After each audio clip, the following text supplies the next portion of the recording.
Okay, let's discuss what is marketing. Marketing is not what you think. Marketing भनेको promote गर्नु होइन. It's a power game. Number 1 मा आउँछ goal. मार्केटिङको main goal भनेको demand create गर्नु हो.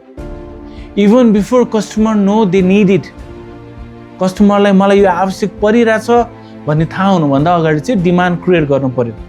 त्यसैगरी नम्बर 2 मा आउँछ focus. Focus on deal closing. It doesn't sell directly.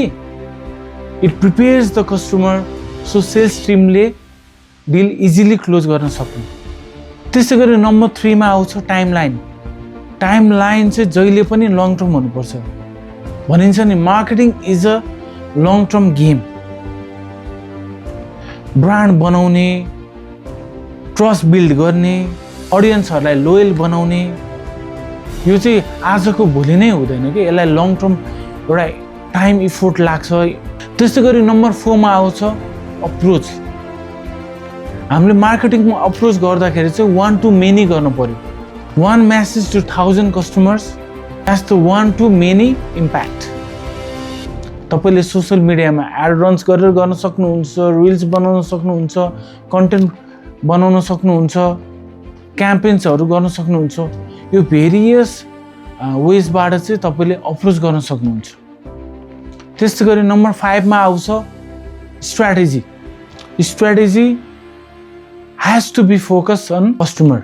And remember, साँचो मार्केटिङ सधैँ कस्टमर फोकस हुन्छ. What they want, what they feel, what they need, यो सबै चाहिँ हामी जहिले पनि जानकार हुनु पर्यो.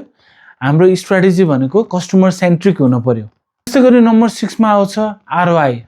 ROI means return on investment. At the end of the day, ROI is the real scoreboard. तपाईले खर्च गरेको पैसाले कति भ्यालु एड गर्यो, कति प्रॉफिट अर्न गर्यो, कति ग्रोथ गर्यो बिजनेस, यो सबै चाहिँ ROI ले मेजर गर्छ. Well, that's a marketing, not magic, not luck, it's a strategy. If you understand this, you understand the market, and market will follow you. Follow for more. Thank you.